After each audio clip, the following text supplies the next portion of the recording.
ఉల్లిపాయలో రవ్వ వేసి చేసిన ఈ బ్రేక్ఫాస్ట్ చాలా రుచిగా చాలా టేస్టీగా అయితే ఉంటుందండి. ఈ బ్రేక్ఫాస్ట్ ప్రతి ఒక్కరికి నచ్చుతుంది. అంత టేస్టీగా అయితే ఉంటుంది. బ్రేక్ఫాస్ట్ చేసుకోవడానికి చాలా ఈజీగా చేసుకోవచ్చు. తక్కువ టైంలోన చాలా టేస్టీగా అయితే ఉంటాయండి. ఇంకెందుకు ఫ్రెండ్స్ ఆలస్యం, ఎలా చేయాలో ఏంటో అనేది వీడియోలోకి అయితే వెళ్ళిపోయి చూద్దామా మరి. ఇంకా ఇప్పుడు ఒక మిక్సింగ్ బౌల్లో ఒక 2 ఆనియన్స్ అయితే కట్ చేసుకొని ఇలా వేసుకున్నాను. ఇలా పొడవుగా కట్ చేసుకోవాలి. ఇంకా మనం వీటిని ఇలా ప్రెస్ చేసుకోవాలి. ఇలా ప్రెస్ చేసుకుంటే మనకు ఆనియన్స్ అనేది ఇలా విడిపోతాయి. చూడండి ఇలా. ఇంకా ఇప్పుడు ఇందులోకి 1 కప్పు రవ్వనైతే వేసుకోవాలి. ఇంకా ఇప్పుడు ఇందులోకి 1/2 కప్పు పెరుగును కూడా వేసుకోవాలి. ఇంక ఇవన్నీ వేసుకొని బాగా ఇలా ప్రెస్ చేస్తూ బాగా కలుపుకోవాలి. చూడండి ఇలా బాగా ప్రెస్ చేస్తూ ఇలా బాగా కలుపుకోవాలి. ఇంకా ఇలా కలుపుకున్న తర్వాత ఇంకా మూత అయితే పెట్టుకొని ఒక 10 నిమిషాలు పక్కన పెట్టుకోవాలి. మనకు రవ్వ అనేది నానుతుంది. ముందుగా ఒక జార్ అయితే తీసుకొని అందులోకి పుట్నాల పప్పులు అయితే వేసుకోవాలి. అలాగే ఇందులోకి వేయించుకున్న పల్లీలు కూడా వేసుకోవాలి. ఇంకా ఇందులోకి కారానికి తగినంత మిర్చి, అలాగే పుదీనా కూడా వేసుకోవాలి. ఇంకా ఇందులోకి రుచికి తగినంత సాల్ట్, ఇంకా గ్రైండ్ చేసుకోవడానికి కాస్త వాటర్ని కూడా వేసుకోవాలి. ఇంకా ఇప్పుడు మూత పెట్టుకొని గ్రైండ్ చేసుకుందాం. ఇంకా గ్రైండ్ చేసుకున్న తర్వాత ఒక బౌల్ తీసుకొని ఇంకా అందులోకి అయితే వేసుకుంటున్నా. ఇంకా మనకు చట్నీకి పోపు అయితే రెడీ అయిపోయింది. ఇంకా ఈ పోపును కూడా ఇందులోకి అయితే వేసుకుందాం. ఇంకా మనకు చట్నీ అయితే రెడీ అయిపోయింది. ఇంకా ఇప్పుడు ఒక 10 నిమిషాల తర్వాత అయితే చూడండి రవ్వ కూడా మనకు సాఫ్ట్గా నానింది కదా. ఇప్పుడు ఇందులోకి రుచికి తగినంత సాల్ట్ని వేసుకోవాలి. అలాగే ఒక స్పూన్ అంతా జీలకర్ర కూడా వేసుకుంటున్నా. ఇంకా ఇందులోకి చిన్నగా కట్ చేసుకున్న మిర్చి కూడా వేసుకోవాలి. ఇంకా చివరిగా ఇందులోకి కాస్త కొత్తిమీర కూడా వేసుకోవాలి. ఇంకా ఇప్పుడు మొత్తం ఇలా బాగా కలుపుకోవాలి. అన్నీ వేసుకున్న తర్వాత బాగా ఇలా చేతితోటి బాగా ఇలా ప్రెస్ చేస్తూ కలుపుకుంటే అన్నీ బాగా మిక్స్ అయిపోతాయి.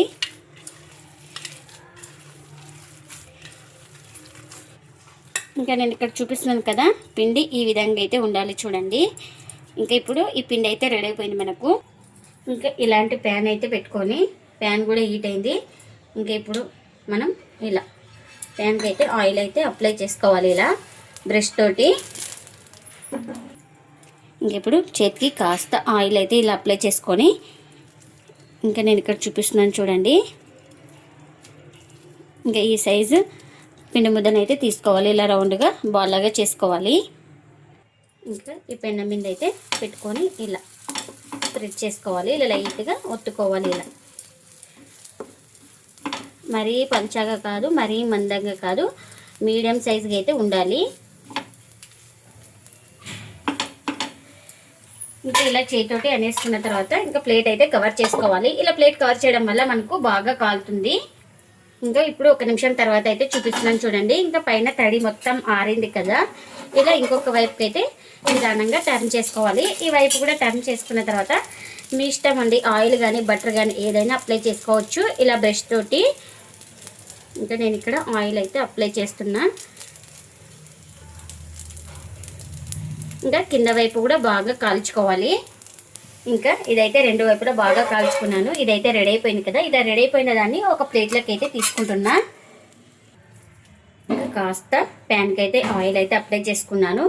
ఇంకా ఇలా పిండి ముద్దను అయితే పెట్టుకొని ఇలా స్ప్రెడ్ చేసుకోవాలి.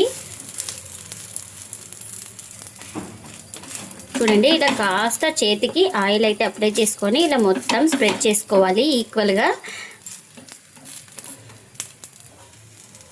ఇంకా ఇలా మొత్తం స్ప్రెడ్ చేసుకున్న తర్వాత ఇంకా ప్లేట్ అయితే కవర్ చేయాలి.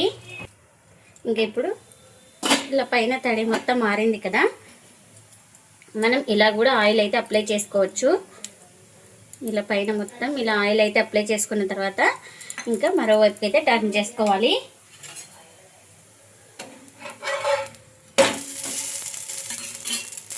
ఇంకా ఈ వైపు కూడా ఆయిల్ అయితే అప్లై చేసుకుంటున్నా.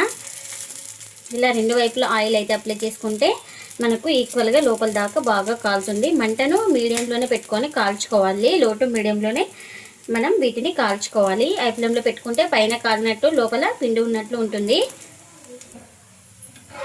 ఇంకా చూడండి 2 వైపులా బాగా కాలింది కదా. అటు ఇటు తిప్పుకుంటూ ఇంకా 2 వైపులా బాగా కాల్చుకోవాలి. ఇంకా మనకు ఇది కూడా రెడీ అయిపోయింది. ఇంకా దీన్ని కూడా ప్లేట్లకి అయితే తీసుకుంటున్నా. ఎన్ని అయితే అన్ని ఇలానే చేసుకోవాలి. ఉల్లిపాయలో రవ్వ వేస్ట్ చేసిన ఈ రెసిపీ చాలా రుచిగా చాలా టేస్టీగా అయితే ఉంటుందండి. ఈ రెసిపీని మార్నింగ్ బ్రేక్ఫాస్ట్ గాను నైట్ డిన్నర్ గాను ఎలా అయినా చేసుకోవచ్చు. చాలా టేస్టీగా అయితే ఉంటుంది.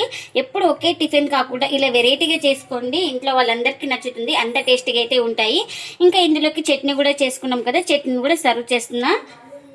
చూడండి చూపిస్తున్నాను. లోపల కూడా ఎక్కడ పిండి అయితే లేదు. మనకు మీడియం టు లో ఫ్లేమ్లోనే పెట్టి కాల్చుకోవాలి. ఇంకా చాలా టేస్టీగా అయితే ఉంటుందండి ఈ రెసిపీ వచ్చేసి. పిల్లలకు కానీ పెద్దలు కానీ ఎవరైనా ఇష్టంగా తింటారు. అంత టేస్టీగా అయితే ఉంటుంది. మీరు కూడా తప్పకుండా ఒకసారి ఇలా ట్రై చేసి మీకు ఎలా వచ్చిందో కామెంట్ అయితే చేయండి ఫ్రెండ్స్. ఇదండి ఇవాళ వీడియో. ఈ వీడియో కనుక నచ్చితే ప్లీజ్ లైక్ చేయండి, షేర్ చేయండి, కామెంట్ చేయండి. అలాగే లైక్ చేసి సపోర్ట్ చేయండి friends. Thanks for watching. Bye bye.